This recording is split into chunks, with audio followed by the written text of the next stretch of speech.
కాశీకి పోయాము రామహరి. కాశీ అనగానే మనకి ఇదే పాట గుర్తొస్తుంది కదా. కాలనీ ఫ్యామిలీ ఫ్రెండ్స్ కలిసి కాశీ టూర్కి బయలుదేరాం. 23 నవంబర్ 2025 ఆదివారం రోజు ఎయిర్పోర్ట్ చేరుకునేసరికి మధ్యాహ్నం 3 అయింది. వారణాసి హోటల్కి చేరుకునేసరికి సాయంత్రం 8 అయింది.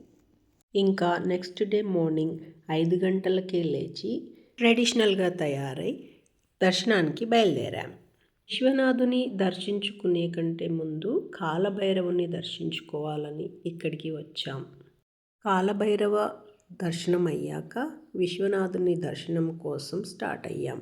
కాశీ విశ్వనాథ టెంపుల్లో కెమెరా అలో లేదు కాబట్టి దర్శనం అయిపోయాక ఆ ప్రెమిసెస్లో వీడియోస్ తీసుకున్నాం.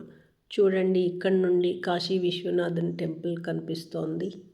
ఇంకా అక్కడ ఆహ్లాదకరమైన వాతావరణము, పరిశుభ్రంగా ఉన్న పరిసరాలు, ఆ కట్టడాలు, ఆ దగ్గర అంతా ఫోటోలు తీసుకొని అక్కడి నుండి విశాలాక్షి టెంపుల్కి బయలుదేరాము.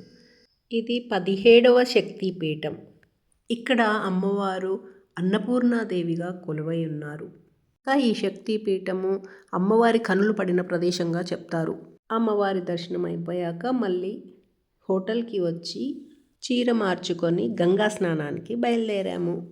గంగా స్నానం అయిపోయాక దీపాలు కూడా వదిలిపెట్టాము.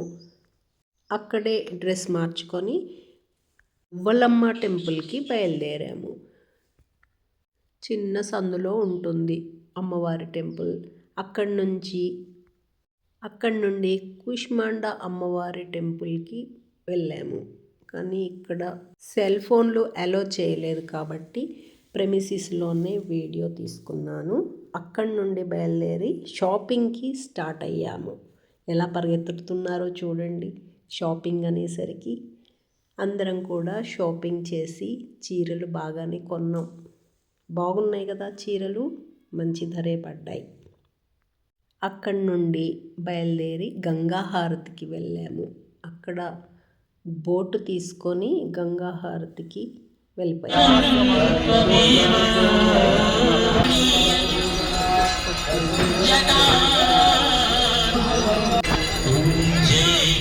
కాశీకి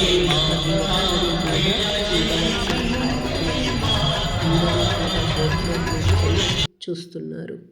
అన్ని బోట్లన్నీ కూడా గంగాలో నిలుపుకొని హారతిని తిలకించారు. రిటర్న్ వెళ్ళేటప్పుడు ఇది హరిశ్చంద్ర ఘాట్. ఇక్కడ 365 డేస్ శవాలు కాలుతూనే ఉంటాయట. అక్కడి నుండి హోటల్కి వచ్చి రిలాక్స్ అయ్యాం. నెక్స్ట్ డే ప్లాన్కి మాకు టైం ఉండడంతో పొద్దున్నే ఎర్లీ మార్నింగ్ లేచి వాక్ చేసుకుంటూ గంగా ఘాట్ చూద్దామని వచ్చాం.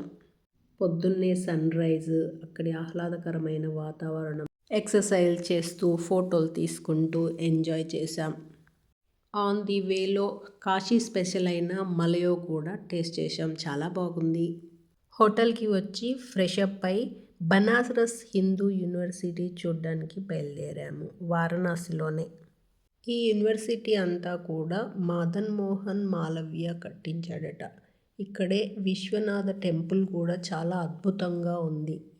టెంపుల్ దర్శనానికి సమయం ఉండడం వల్ల రకరకాలుగా ఫోటోలు తీసుకొని తర్వాత దర్శనం చేసుకొని యూనివర్సిటీకి వచ్చాం. ఇంకా అక్కడే టీ బ్రేక్ తీసుకొని సారనాథ్ బుద్ధిస్ట్ టెంపుల్కి వచ్చాం. అక్కడ 80 అడుగుల బుద్ధ స్టాచ్యూ చాలా అద్భుతంగా ఉంది. ఇక్కడ బుద్ధుడు జ్ఞానాన్ని ప్రబోధించడం మొదలుపెట్టిన స్థలం ఇది. ఇక్కడ మేము గైడ్ని తీసుకొని అక్కడి విశేషాలన్నీ తెలుసుకున్నాము. బౌద్ధ మతం పుట్టింది కూడా ఇక్కడే అంటారు. ఇక్కడ ఉన్న రావి చెట్టు దలైలామా గయా నుండి తీసుకొచ్చి 4వ తరం చెట్టుగా పెట్టాడు. ఇక్కడి టెంపుల్ థాయిలాండ్ గవర్నమెంట్ మెయింటైన్ చేస్తుంది. అందుకే దీన్ని థాయ్ టెంపుల్ అంటారు. ఇంకా ఇక్కడ 1934లో అశోక చక్రవర్తి నిర్మించిన 4 సింహాల స్తూపం ఉంది. ఇది మన జాతీయ చిహ్నం. Next day early morning Varahi అమ్మవారిని దర్శించుకోవడానికి బయలుదేరాం. అమ్మవారు రాత్రి అంతా కాశీ వీధులు తిరుగుతూ దుష్ట శక్తులు రాకుండా కాపాడుతుందట. అందుకే ఉదయం 7 గంటల నుండి 9 గంటల వరకు మాత్రమే భక్తులకు దర్శనమిస్తుంది. అక్కడ నుండి తిల్బండేశ్వర స్వామి టెంపుల్ని దర్శించుకున్నాం. ఇక్కడ విశేషం ఏంటంటే శివలింగం పెరుగుతూ ఉంటుందట. అక్కడ నుండి మనీ టెంపుల్కి వెళ్ళాం. ఇక్కడ 151 శివలింగాలను ప్రతిష్ఠించడం విశేషం. ఇది ఈ మధ్య గవర్నమెంట్ నిర్మించిన మందిరం. దీంట్లోనే వేద పాఠశాల కూడా నిర్వహిస్తున్నారు. ఇక్కడ మేము మా సొంతంగా శివుడికి అభిషేకం కూడా చేసి తృప్తి పొందాము. మళ్ళీ హోటల్కి వచ్చేసి బ్రేక్ఫాస్ట్ చేసి రూమ్ వెకేట్ చేసి గయాకి బయలుదేరాము. ఆన్ ది వేలో టీ బ్రేక్ తీసుకొని ఎంజాయ్ చేస్తూ గయా చేరుకున్నాం. బౌద్ధగయ బుద్ధుడు జ్ఞానోదయం పొందిన స్థలం. ఇక్కడ వివిధ దేశాల వాళ్ళు నిర్వహిస్తున్న బుద్ధ టెంపుల్స్ ఉన్నాయి. ఇంకా ఇక్కడ స్పెషల్ అట్రాక్షన్ తపోముద్రలో ఉన్న 80 అడుగుల బుద్ధుని విగ్రహము. ఇంకా ఇక్కడ బుద్ధుడు జ్ఞానోదయం పొందిన బోధి వృక్షము అలాంటి విషయాలన్నీ చాలా ఉన్నాయి. లోపలికి సెల్ ఫోన్ అలో లేదు కాబట్టి ఫొటోస్ తీసుకోలేకపోయాం. ఆ పక్కనే ఉన్న జగన్నాథుని టెంపుల్ని దర్శించుకున్నాము. Next day morning fresh up అయి రూమ్ వెకేట్ చేసి ప్రయాగరాజ్కి బయలుదేరాము. ఆన్ ది వేలో ఉన్న టెంపుల్స్ దర్శించుకున్నాం. విష్ణుపాద టెంపుల్, ఇక్కడ ఫోన్ అలో లేదు కాబట్టి ఫొటోస్ తీసుకోలేకపోయాం. అక్కడి నుండి శక్తిపీఠ్ లలిత అమ్మవారిని దర్శించుకున్నాము. ఇది చెస్ట్ పార్ట్ పడిన స్థలం అని చెప్పారు. అక్కడి నుండి సీతాకొండ్ దర్శించుకున్నాము. ఇక్కడ సీతాదేవి దశరథుడికి పిండ ప్రదానం చేసిన స్థలం అని చెప్పారు. దీనికి సంబంధించి కూడా ఒక పురాణ గాథ ఉంది. ఇక్కడ నుండి ప్రయాగరాజ్ 8-9 అవర్స్ కాబట్టి ఇక్కడ బోర్ రాకుండా వెహికల్లో గేమ్స్ ఆడుతూ ప్రయాణం సాగించాము. సరే 5, 24, 23, 22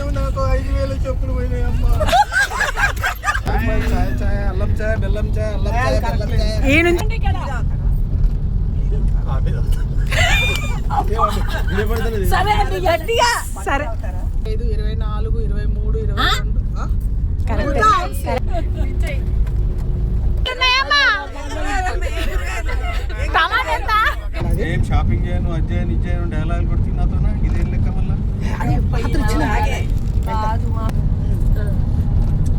ఎంత బాగా చేసినావు అంత ఏంది కథ ఏంది కథ ఏంది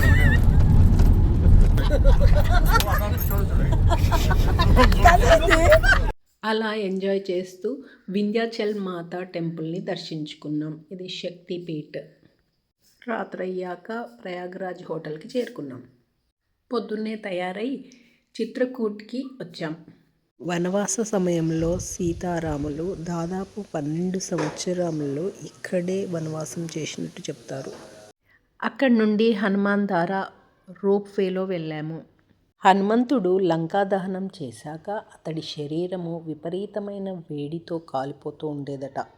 అప్పుడు శ్రీరాముడు బాణంతో ఒక రాయిని కొట్టగా అక్కడి నుంచి ధారగా నీళ్లు స్వయంభుగా వెలిసిన హనుమంతుని మీద పడుతుందట. ధారగా వచ్చే నీరు ఎప్పటికీ ఎండిపోదట. ఎక్కడి నుంచి వస్తున్నాయి ఎక్కడికి పోతున్నాయి అనేది ఇప్పటి వరకు కూడా ఎవరు కనిపెట్టలేకపోయారు. ఇంకా అక్కడి నుండి స్ఫటికశిలకి బయలుదేరాము.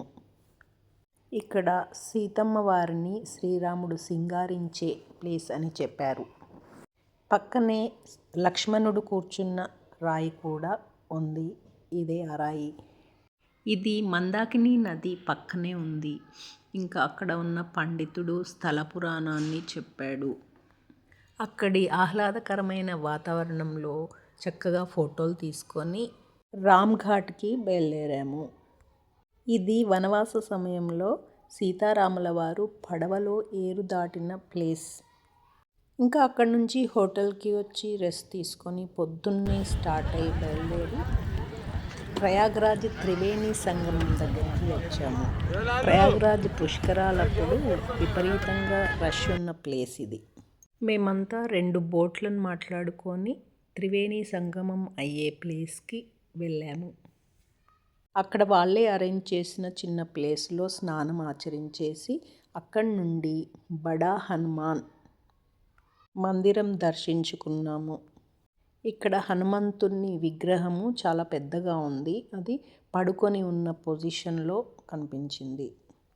అక్కడి నుండి హోటల్కి వచ్చి డ్రెస్ చేంజ్ చేసుకొని హోటల్ వెకేట్ చేసి అలోప్ దేవి అమ్మవారు అష్టాదశ శక్తిపీఠ ఇది, అక్కడి అమ్మవారిని దర్శనం చేసుకున్నాము. ఇక్కడ అమ్మవారి కుడి చేయి పడిన ప్లేస్ అని చెప్తారు. ఇక్కడ నుండి అయోధ్యకి బయలుదేరాము. అయోధ్య చేరుకునేసరికి సాయంత్రం అయింది. ఇక్కడ సెల్ ఫోన్స్ అలో లేదు కాబట్టి బాలరాముని దర్శించుకొని బయటే ఫొటోస్ వీడియోస్ తీసుకున్నాము.